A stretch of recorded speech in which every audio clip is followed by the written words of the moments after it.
So we just started this one up. Running pretty rough, and I don't know if y'all can see that, but it looks like it's on fire. Sounds like a tractor running. That little poofy steering wheel cover, so you can accidentally turn stuff on.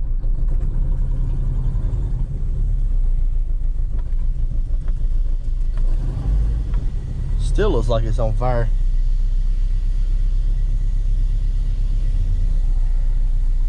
And that is the customer's complaint, by the way.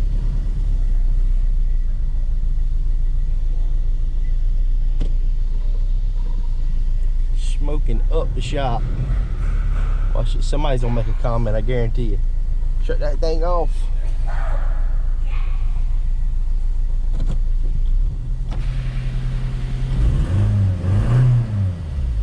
See if it'll clear up.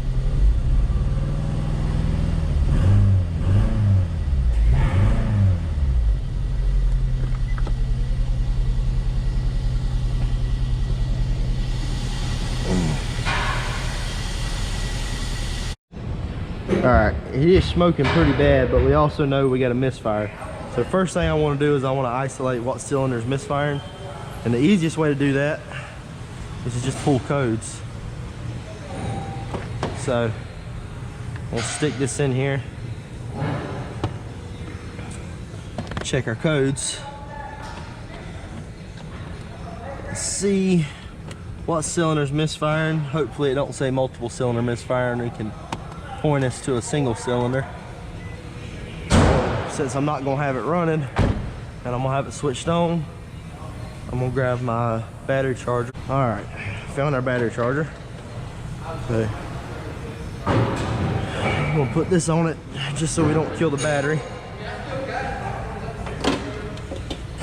while the car switched on. Looks like it does have a new battery put in it already.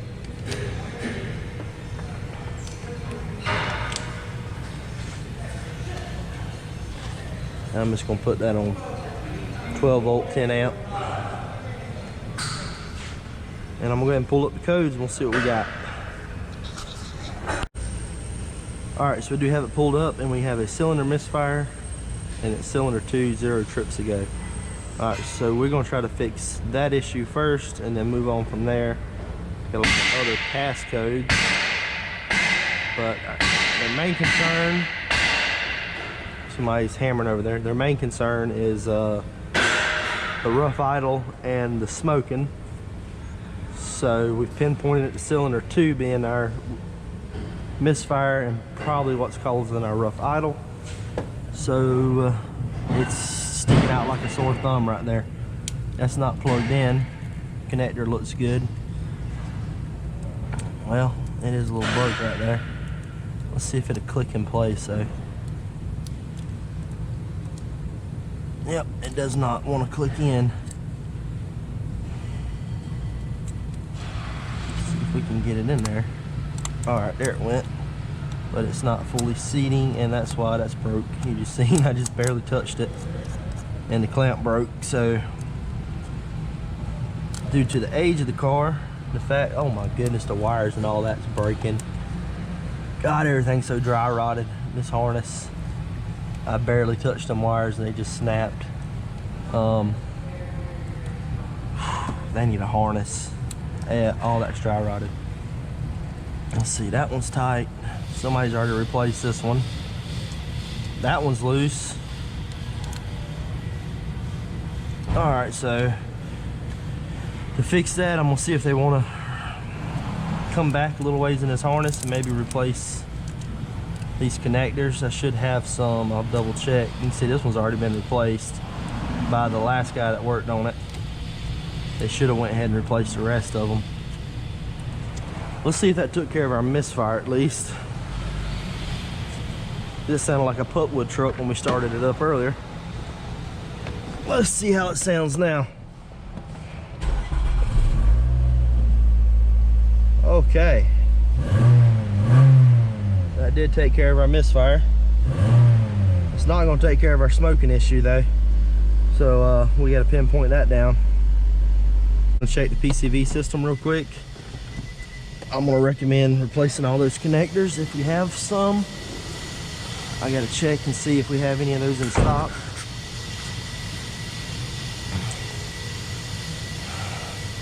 So we can see somebody's already put a PCV hose on here that ain't factory. And it's stuck. So I just want to pull this off. It's hard. See if there's a bunch of oil in it. We got a little bit of oil in there. I want to pull this valve out. Oh, it may have been replaced already. It's kind of loose. That should be tight.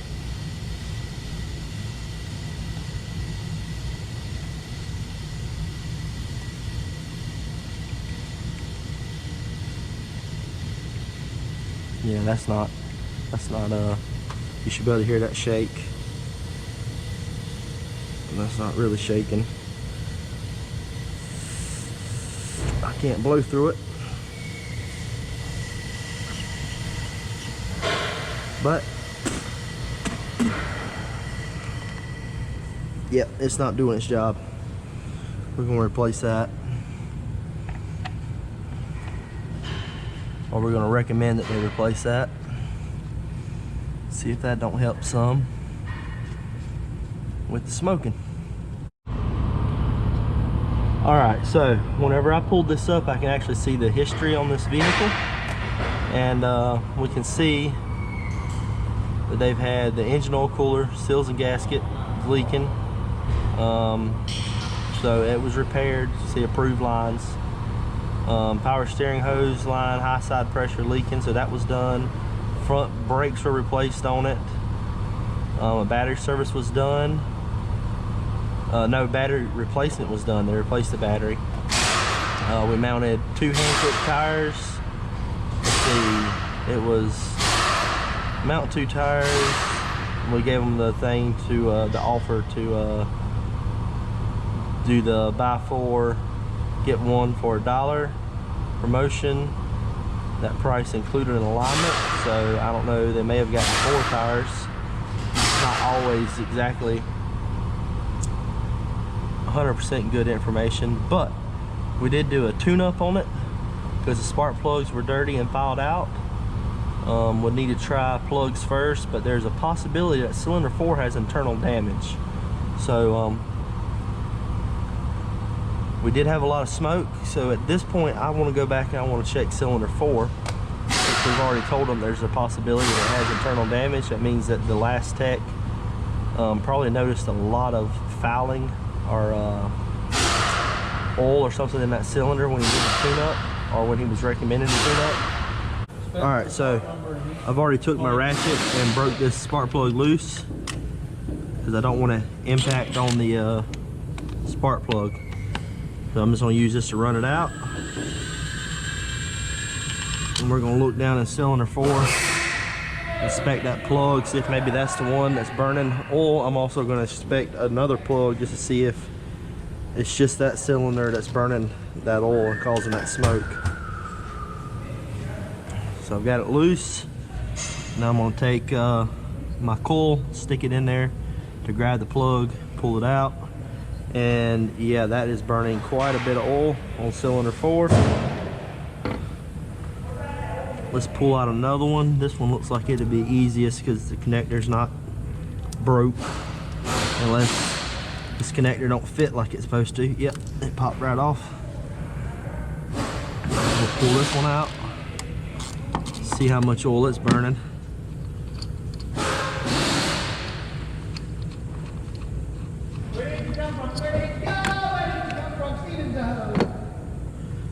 And there's a bunch of idiots that work here. I don't know why I call them my friends, but for some reason I do. Alright, same thing. I'm gonna break it loose with my ratchet. And then I'll run it out with my impact. You can see that's not impacting at all. It's just loosening it up. If I stick it in there and impact on it, I can crack the porcelain. And I don't want to do that. Same thing, I'm gonna take my coil, stick it in there, pull my plug out, and you can see that that one is burning oil. Nowhere near what this one's doing. So Looks like we may have internal engine damage. So what I want to do next is do a compression check. So I'm gonna go ahead and pull all these plugs out. And God, you see how brittle that harness is. I mean, it's literally just breaking. Look at that, it broke and actually got raw wires right here now. So that's why I want to try to go back maybe somewhere where it's not so brittle and put new connectors on there, or maybe repin these connectors at least. So let me go ahead and pull all these plugs out. All right, so we got all our plugs out. That's cylinder 4. I got them all laid in order here. That's 4. That's 3, 2, and 1. So we're definitely burning oil more on these two than these two. So next I'm gonna go ahead and pull my fuel pump fuse, and we'll get the compression tester out, check compression on each cylinder, see if maybe we got an issue with our rings. It may be hard to tell if there's a bunch of oil sitting in the cylinders, but it don't seem like it because it wasn't smoking. I believe we burned out all the oil. So when we look right here, turn it the right way, and the fuel pump's going to be in the IPDM, which is this white box here. This has, you can see 2 relays here, and the rest of the relays are internal. And this controls just about every electrical component on the car. And if I keep looking, fuel pump right here, 15 amp. It's going to be this top one right there, that 15 amp. I'm sorry, I'm bumping the camera on stuff. Let's pull that one out, and then we'll do our compression check. All right, so we got our Matco Tools Master Fuel Pressure Tester kit. They mislabeled it, but it is actually a compression testing kit. So we're gonna get this out. Let me see what spark plugs these are. These are the 14mm tiny plugs. So I need, dang, I can't remember right offhand. I think it's this one. I'll just lay it on here and check. Yeah, you can tell I use that one a lot anyways. We're gonna start off on number 1.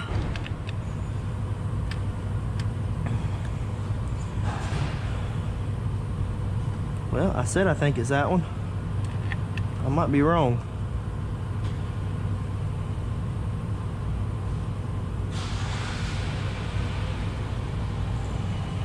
Nope, there it goes. Just wasn't lined up quite right. I'm gonna lay this over here so it don't fall.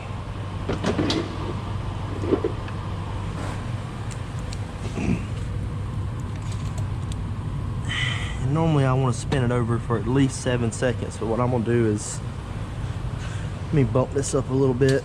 You can see our battery's pretty much fully charged because we're not putting any power into it. What we're gonna do so that we spin it over evenly on each cylinder is we're just gonna press this and let it spin over till it stops.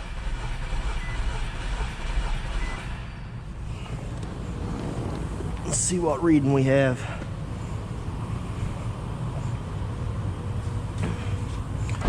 So we have about 185 on that cylinder. So 185 on that one too.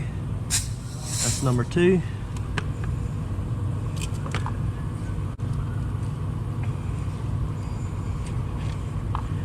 All of them should be within 20% of each other.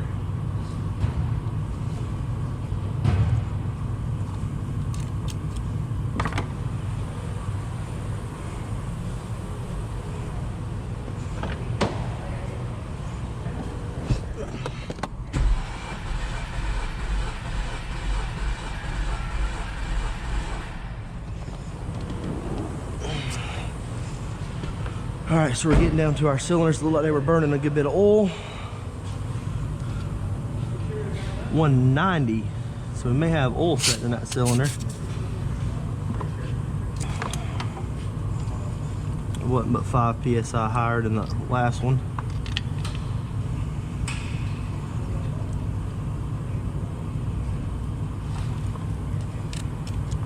And all right, number 4.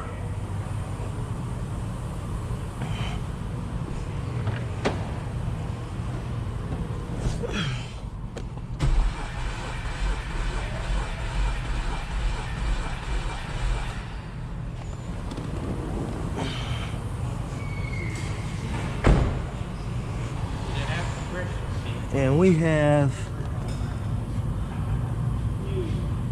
okay, I'm sorry, we were at 185 on the last one. This one's 190. So that to me is a sign of oil in the cylinder. The question is, where's that oil coming from?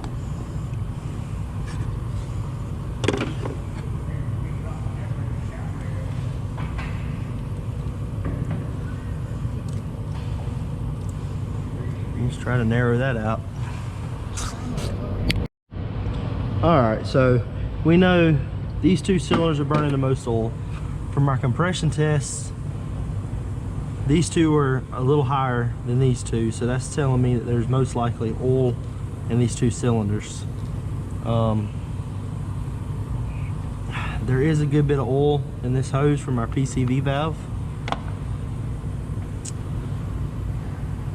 I do want to pop this one off, but it's pretty well seized on there. I don't think it's, there we go. I gotta be careful. See, look, that's trying to break right there. So I want to be really careful with this old plastic. All this is all hardened up. I was gonna look, see how much oil is in this one. Yeah, there's a good bit of oil in that one too. So there's a good chance it's the baffling system inside of our valve cover. Even though we don't see a lot of sludge in there, could be something else going on.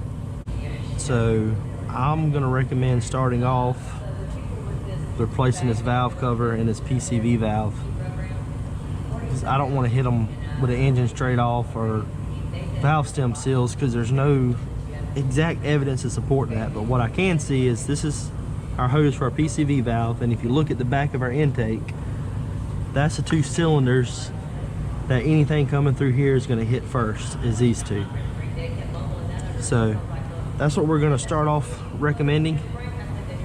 And I'm going to go ahead and put all this back together. We're going to recommend that. We're going to recommend repairing these harnesses because they're in rough shape. And all I can do from there is wait and see if the customer wants to get it done or not. So I'm gonna go ahead and get everything put in ASR here. Got our new computer. There's a video on that, kind of updating this old laptop so that it'll work, because our other computer wasn't getting the job done. So if y'all want to watch that, there'll be a link right up here that y'all can click on. Y'all can watch that. That's that video is a little bit different than anything that I normally do. Y'all can click on that and watch us update this to a SSD and get it going where we could use it. So let me get all this submitted, see if the customer wants to do it, and if they do, we'll get back with y'all on completing the repairs. If not, we'll call this the end of the video, in which case, if you enjoyed it, hit that like button. If you didn't, let me know. And please subscribe. If you've had the similar issue with your car burning oil, I will tell you there is a lot of issues with some of the Pathfinders and Maximas. You can actually reach back. I can't show you on this one, but you can reach back, and this hose right here is on the back valve cover, and it'll have a hole in it, and when it gets like that, it stops up these baffles, and if you replace that hose, it's just going to start smoking. You can replace the PCV valve, it's not going to fix the problem. You've got to replace the valve covers once that starts. So if you have a Pathfinder or a Maxima that's smoking real bad in the mornings, running rough, you'll probably have lean codes as well. there's going to be a hole in this hose. So that's just a good tip for you. So like I said, go ahead and hit that subscribe button for more content. And as always, have a great day.